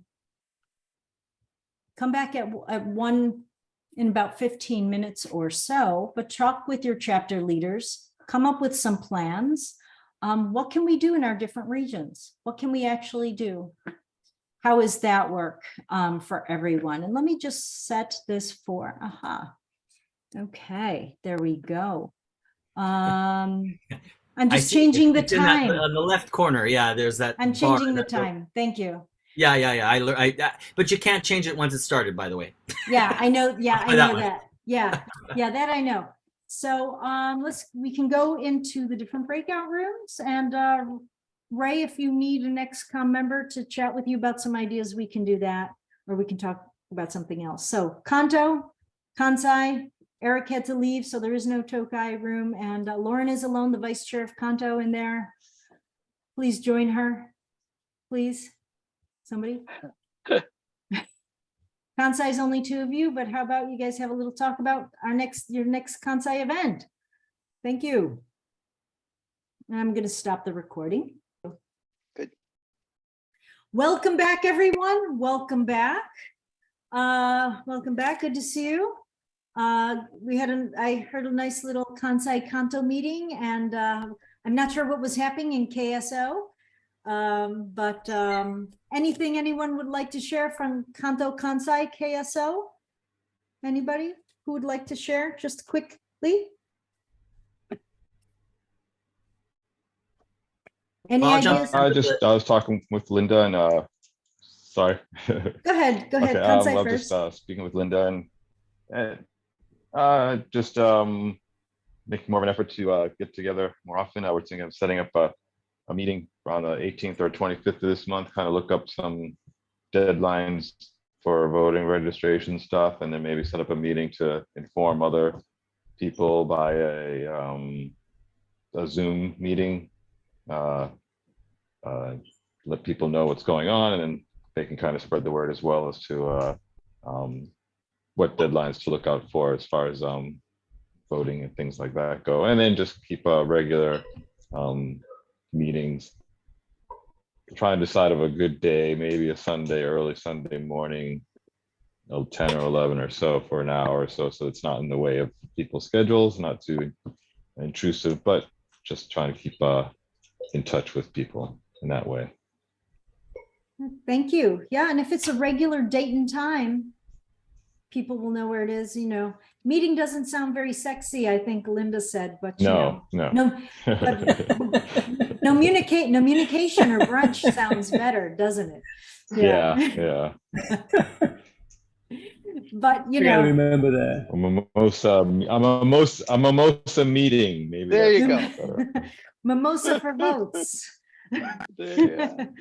Okay, thank you. How about Kanto? Yeah. Thank you. Kanto Chair Matthew. Well, we talked a little bit about what are some of the other things we could be doing. Of course, try to offer some more in-person events, but also some sort of aspect of online with that, so we can also involve those that are still that are more online. Combining social with also some of the get out the vote activities of maybe, again, having a brunch with also postcard writing or something like that. Book discussions. Gwen has kind of volunteered that maybe we will set up a book discussion and have that starting very soon. Not maybe. Gwen's doing it. Okay. I hate to. Okay, great. Gwen's done. Gwen's gonna have already. We'll be setting up a event on the calendar very soon. Gwen's got the list. In there real quick that Gwen has 3 books she's going to put up for a poll so that everyone can vote on what our first book will be, so that you're invested in reading it. And then we may combine that in-person discussion with online, or do it all online. We're going to organize it here in Kanto, but all of the chapters and regions are welcome to join our new book group led by the fabulous Gwen. And maybe explore a little bit more of in-person drinking, and but maybe in a more private type of situation, maybe karaoke, where there's not so much public. Yeah, don't roll your eyes. We're doing songs for democracy. All right. Songs for democracy, Sarah Jean. Songs for democracy. Anyway. I have a huge list of protest songs, so I'm happy to bring All those. All right. Oh, we could do that. find a karaoke bar that's got those ones in it. So anyway, to try to bring in more young members and also some older people that also would like to that enjoy singing when they're drunk. Anyway, did I miss anything, Lauren? Just in general, we're in this weird space where we're moving closer to inbound. I mean, in person, but you can see my travel hat there. But what I wanted to have all of us think about national and chapter level is one of the great takeaways from doing everything on Zoom was we were able to activate people in much further away areas of the country. So please keep your creativity flowing so that when you do in person, even if there's just like a 15-minute or 20-minute chance to have people Zoom in, share a message with them, or if we do speakers, if we do music, like how can we keep this, more online version alive and well? I think doing a whole 3-hour event with a Zoom camera is a little tough and most people won't stay for that. But we can design this so that we really think about how to use all the existing technology to stay as hybrid as possible, because that allows lots of people to join. And then one other thing that we talked a lot about before COVID, and I think we need to keep in mind going forward, is family-friendly events, weekend afternoons, things in parks where people can bring kids and dogs and whatever. That allows a lot of our parents who are Democrats to not worry about childcare or whether or not will be super disruptive in some restaurant or speakeasy that they can't go to. So just try to think of all of the different demographics of people that we want to see more of, and how can we do that? So we're still in the brainstorming, and not just for this cycle leading up to the election, but how we look. Sorry. How we 2 years are going to be really, really important. And we need to be the people in this room all have a lot in common in the things that we like to do and the ways we can get together. So we need to actively be thinking about the people who are not in this room and how to get them to come to these events as well. I want to add that one thing that we've talked about ad nauseum the past year, but have not really done a good job at, is getting our youngsters, because they join these meetings and they see all these old people. No offense to anyone. John Bomlin, you're very young, I know. Or John Helwig. You can, I should just say, John, you can take it who you are, but it is really a key thing. And I do want to emphasize the energy I felt by getting, the inquisition of questions from university students last week was absolutely awesome. And I think I really want to encourage that as much as possible. So we have 2 bits left today, and I want to, KSO, sorry, Kyushu team. What did you guys talk about? Sorry. Sorry, before we go to John, sorry. Well, it was mostly me ranting about how it's hard to organize something when you cover 3 separate islands. But yeah, it's tell your if you have friends in the area in Fukuoka, tell your friends. Maybe a more personal touch to say, hey, there's something going on. To get started, I don't know. It's hard to kick momentum up when it's literally only a party of 1 up here. So yeah, tell your friends. I'm gonna be doing some more in-person events, so great. Yeah, that's what I got.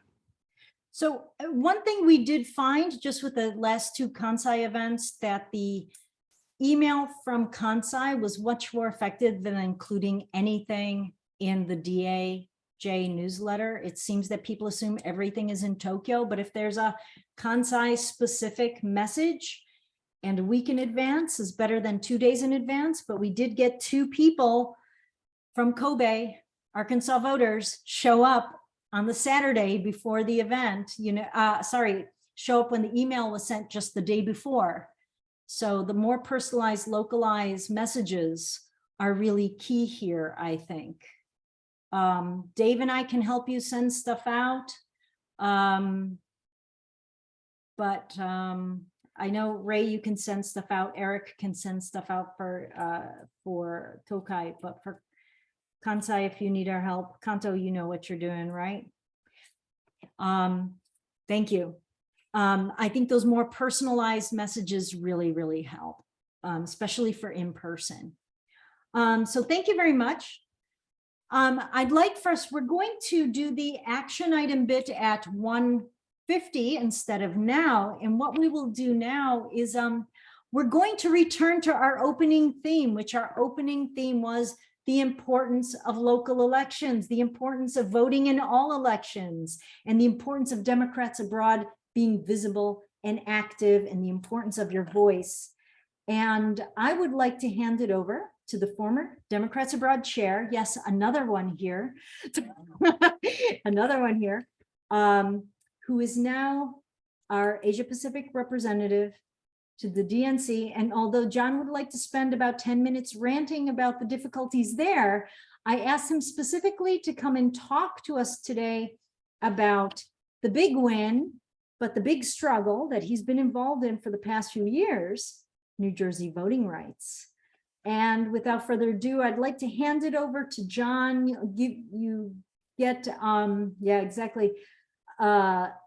Maybe 3 to 5 minutes to just quickly introduce, and maybe about 10 minutes for us to talk about it. So up until 1:50, it's your time. Thank you. Thank you, Sarah Jean. Thank you so much. And this really great event. Sorry guys, I'm just waking up. I was up planning Greyhound buses for the DNC trip all night. Can you hear me okay? Okay, cool. So guys, this is a really big thing that Democrats Abroad did. Starting in Democrats Abroad Japan, starting with the 2018 meeting. And thank you, Kyoko and Gordon and everyone, and Linda and everyone who helped make that meeting happen, where we hosted the Democrats Abroad meeting. I, just like this morning, rolled out of my bed and went to the Democrats Abroad meeting in Tokyo, the global meeting, which was being held here, and asked Democrats Abroad for help passing a law to get my voting rights back. So when you fill out the FPCA, which is what most of us do for GOTV, you fill out votefromabroad.org. It just generates an FPCA, the federal postcard application, the ballot request. It asks you those 3 questions on top. You know, my return is uncertain, I intend to return, or I've never resided, or active military. So a lot of people, as you know, check return uncertain. And when they do, they lose their voting rights. And it was the case that I had those voting rights previously until Chris Christie pushed through a conditional veto in New Jersey that flew under the radar. And I lost my voting rights in the state of New Jersey, and I was disenfranchised, just like many other states, Connecticut, Delaware, Rhode Island, that had the same situation. So I called my state legislature and asked them to change it. And that was 5 years ago.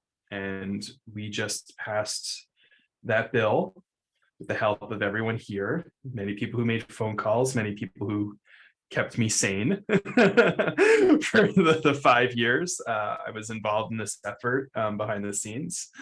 And because of the work you guys have all done fabulously in Democrats Abroad Japan and really overperforming yourselves, that really made Global really keen to take on this effort, because they knew that you know, they would have the support of DA Japan throughout the organization, and that they could, you know, because everyone was phone banking and because everyone was hosting events and because everyone had been active, they had the confidence that we would follow through.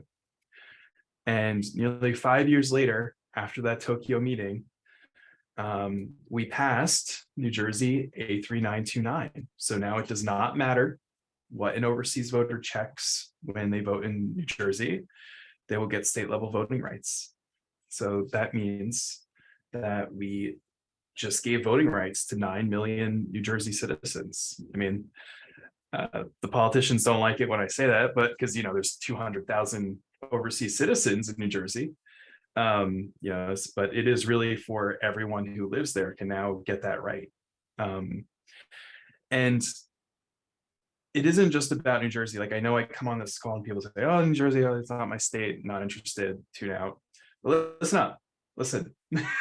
This is huge because it changes the definition of what Democrats abroad can be. We went against the headwind and succeeded.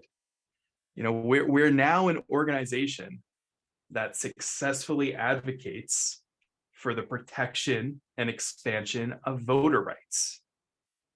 So every single DA member, it doesn't matter what state you're from, every single DA member from any region, in any country committee, to any GOTV volunteer, can now say, when asked, what does DA do? We can say, we pass overseas voter rights. We're now a part of the civil rights movement. That's how I see it. It's really history, and it's not an easy thing to do. There's 9 million people in New Jersey. That's like roughly the size of Finland. It's a high population state. It's hard to do these things, even with the majority. So we did something, we started initiatives that are really big, and this keeps happening. Like, DA Japan keeps coming up with ideas that the organization takes and runs with and uses them. And even though it's a dedicated group out here, I mean, there's 17 people here, and we're a small, hardcore, dedicated group. People take our ideas and run with them, and we're an idea factory in DA Japan, and it's because everyone here is consistently volunteering and coming out and taking the hard roles and doing all that administrative work day to day that allows the rest of us to go do those events, to find new people, to activate them and bring them out. And I'm just, as the former DA Japan chair, like, I'm tremendously grateful for everyone here. I can't think of a group I would rather serve with. You guys have done really, really good. So it's a new day. Like, Democrats Abroad has never passed a law before, to the best of my knowledge. I mean, we've talked with Congress people, there's some hums of amendments and things we've been able to do to really change things, and that's good. But from a grassroots-led effort to pass a law on our own without the help of other organizations or big power brokers or anything like that, this is brand new. So it's the support here that made me able to survive that for 5 years. So I really appreciate it, and I really appreciate everyone here. And yeah, it's just a success for all of us. Like, people know that this came out of Japan, out of AP, and I just want you guys to know, you can do it next if you really want to leave your mark, if you want to change something. State level law is where all the action's at. Don't get too stuck in the federal and how difficult it is to change for hundreds of millions of people. You can make change for 9 million people. I hope that's good enough for most of you. And then more people can do it, and then suddenly it's 9, and then 20, and then 40, and then we pass that federal law. Or make that amendment, constitutional amendment or something. And it takes a lot of time, but I think everyone here is really making that difference. And I wanted to thank you all for that. So thank you. John, if you don't mind, I'd like to just share something we had seen at the beginning. So these orange states, New Jersey should no longer be an orange state. We talked about earlier in the day, if people are from any of these orange states, talk to John. He can talk to you about what you can do. I'll be talking to John after I have a break from being chair, about New York. I think that this is a really big deal for Democrats abroad Japan and also for voters, period. We're And I flipping wanna the colors thank on that. I decided not to use blue and red because I don't like that. So anyway. No, I mean, we're changing them. Yeah. Yeah. It's like, yeah. Questions? Does anybody have a question for John? I only want to take about 5 minutes for this because people have been on for almost 3 hours already. I will preempt this with, I did ask John to do an interview, for us to do a live interview. I'd love for someone else to be the interviewer instead of me all the time, but if not, it'll be me. So please put your hand up at some point. Maybe not live, but we can do an interview about this. Who has a question or comment for John, please? Other than great work, it's inspiring and it's awesome for all of us. Dave has a hand up. Oh, I didn't see Dave's hand up, sorry. Yeah, so John, could you just elaborate a little bit more on sort of the specifics of what rights were awarded? So in terms of, what were you unable, what sort of races or ballot measures were you unable to vote on, and what now are you able to vote on? Be a little more specific. Sure. So previously, we were only able to vote at the federal level. So that's for US Senate, US Congress, House of Representatives, and President, after Chris Christie's veto got accepted. So now we're able to vote for state governor, state assembly person, which is like the House in New Jersey, and state senator, and any state ballot measure.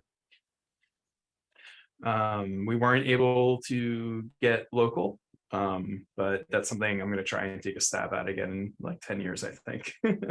After some mayors of some towns feel like they want to retire. Yeah. Yeah, something like that. We tried really hard to get local, but politics is about the compromise, and we were able to get state, and we took that.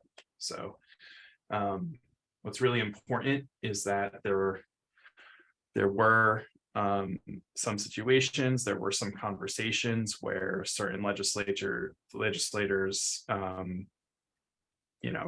I from the comments, I think primarily Republican, wanted to change the way the rights worked a little bit, like, oh, well, if you do this and you get this and not this and not this. But one thing I'm really happy is that Candace Carriston, who's our current Democrats Abroad International Chair, was in those conversations, and she was very firm about not cutting any deals on voting rights. And I was really glad that she was there to help push that narrative and the ethical acting in our leadership that really made this happen. So at the end of the day, it was only expanded to state, but the point is that nothing else was lost in the process. So some things that could get lost is, for example, when you expand to never resideds, sometimes people are like, well, oh yeah, people who never resided can vote, but then no one votes at local or state or whatever, and da da da da. And these conversations play out in legislatures all over the country. So it took an extra 8 months, I think, but we didn't compromise on our morals, and we were able to expand voting rights. And I think that was really key and important from our leadership. And I'm really happy that we were able to keep to our morals and just expand voting rights just outright. And it only happened because we had good leadership in New Jersey Senate and the governor's mansion.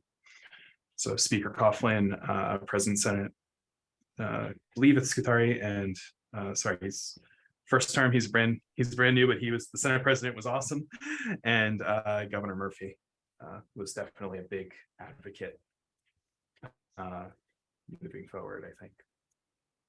Thanks, John. We have one more can I question just from add? Lauren. Sorry. Oh, can I just add? I just wanted to comment. State level voting rights in a post-Roe world. Who are your state officers is really critical. We want to make sure that states which do support healthcare for women are open to people from other states. So having state level representation is really important. Absolutely. Thank you, Dave. Lauren, please go right ahead. Thank you. Yeah. Dave, I just wanted to say thank you for speaking with us today to start out with. I do want to just tell everyone, because my history is maybe a bit longer here. Democrats Abroad did do things before this to expand voting rights. In fact, until 1994, we weren't able to file for our applications from overseas at all to vote. And going back as early as the 70s, Democrats Abroad was super active in giving us a voice in the party, in the DNC, and the ability to, successfully and safely have all kinds of access to returning our ballot requests from overseas. We were involved in helping design the original overseas ballot request postcards. I think for all the decades since the 70s when the organization was formed, we've always been pushing the needle. And I think it's important for us to realize that one of the reasons you were able to do that and people were able to do that in the last 5 years is the shoulders that we stand on. And yes, I applaud everything that you did, but I think it's a little bit maybe not completely factual to say this is the first time we ever did anything like this. I think the organization's always been very dedicated to expanding voting rights to people living overseas. So Lauren, I just because you said I was totally cool with everything you said until you said it's not entirely factual. What state law have we passed before this? You're muted. So I think that John is talking about a state law, and I think Lauren, you're talking more generally about expanding voting rights. I don't think that's necessary for us Lauren, you're muted. Lauren, you're still mute. The point here is not to ignite a disagreement. I think the point here is to have a point of clarification. How's that? Yeah. It's just, I'm just saying that we did work to expand voting rights before this, maybe not. Yeah, no, absolutely. Yeah. Exactly. Yeah. Expanding voting rights. Yes. John is specifically talking about changing a state level law on voting. So this is a building upon the work that has been going on for years and years. And I think that is just a show of our longevity. Yeah. Sorry, Lauren. I wasn't trying to do an off comment or anything. I just wanted to clarify. See you guys on opposite state, sides of me in my screen. Sorry. You're good. Yeah. No, it's I want to also clarify, Democrats Abroad took up the effort, and it was only because of Democrats Abroad that this was able to happen.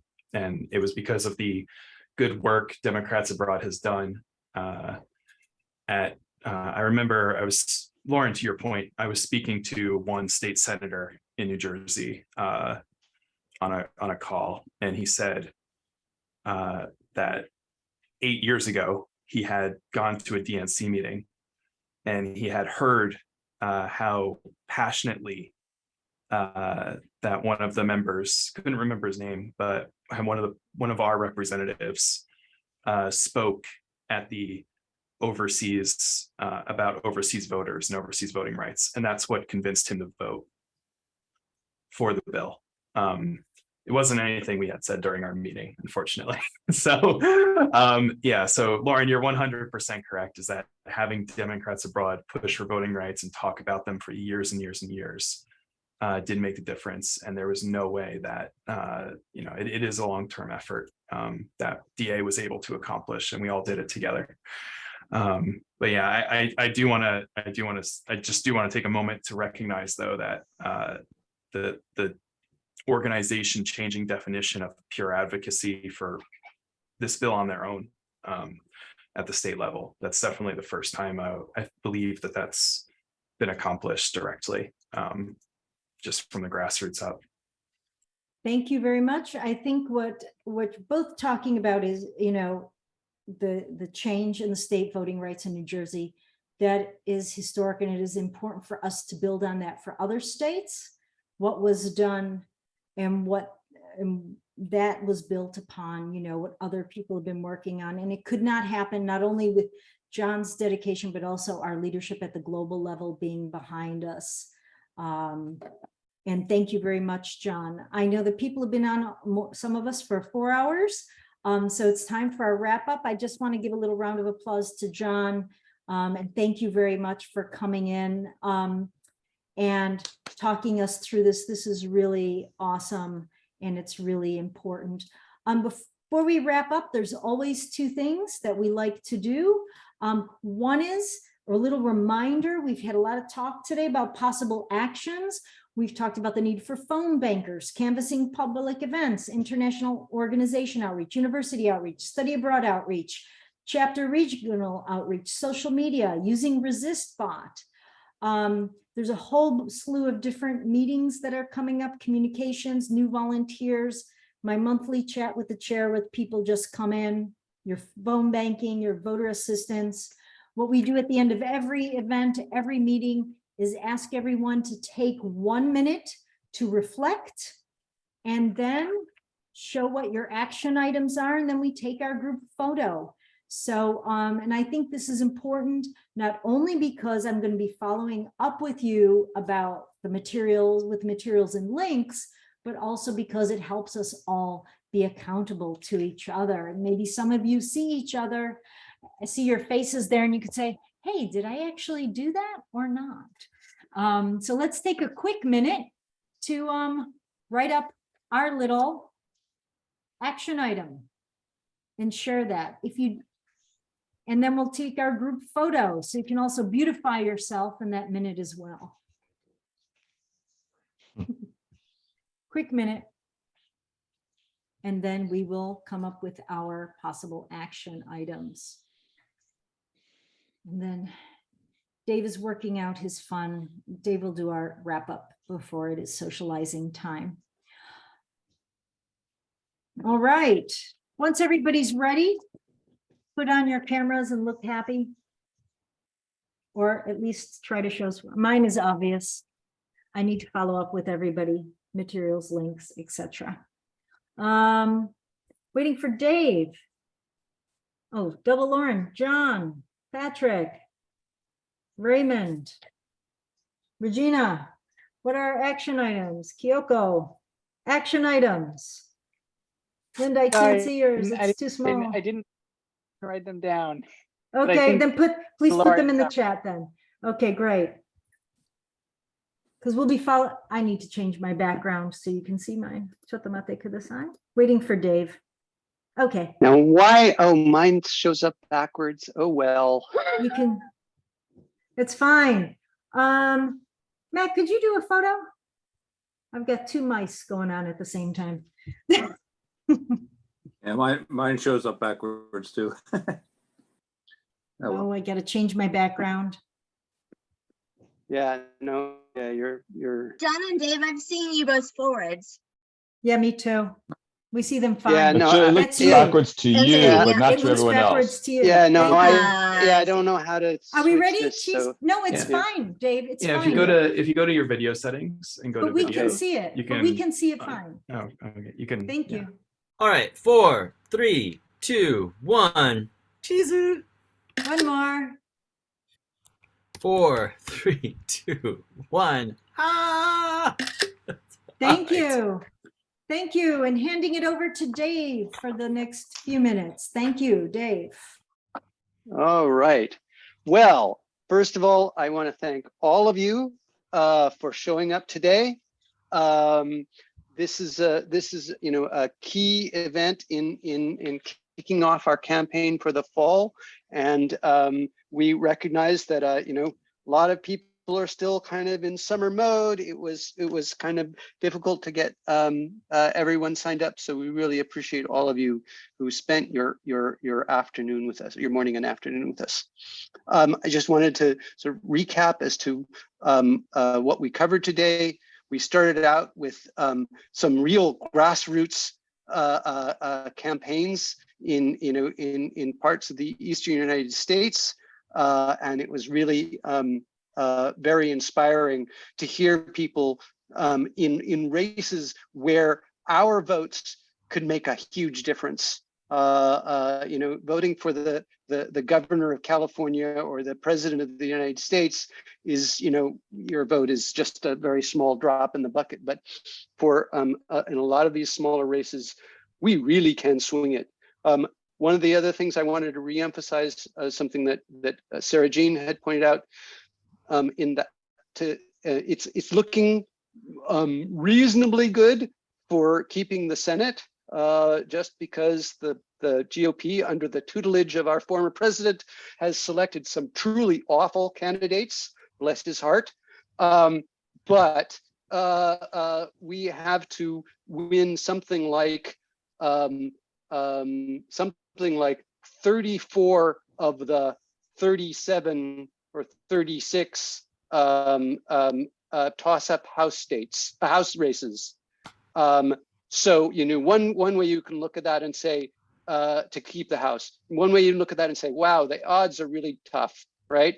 Just if there are 3-7 toss-up races, and, you know, just on the chances of drawing a royal flush are not great. But conversely, if all of those are toss-ups, that means that we overseas voters can have a huge effect. So that's what, you know, I personally want to be focused on, is keeping the House, and I hope you guys will all join with me, and we can get as many people to vote as possible. Do you want to share the info on the upcoming the Oh, post indeed, events? I do. It's in. Can you? It's in the slides. Can you go back to the slides? Yeah. Okay. Yes. So, and for those of you who are would like to socialize a little bit, we'd love to have you. We have 3 events planned. First, we have the Canto event, virtual speakeasy, sponsored by our Canto chair and vice chair, Matt, and that will be starting at 2:30, and Lauren, and starting at from 2:30 to 4. Bring your own snacks and beverages and be ready to talk politics. So let's do that. The Zoom link is in the chat right now. All right, excellent. And then we have 2 in-person events. One in Kansai. Our Kansai chair, David Graves, will be meeting people at 4 p.m. at the TNT Craft Beer Pub in Taisho in Osaka.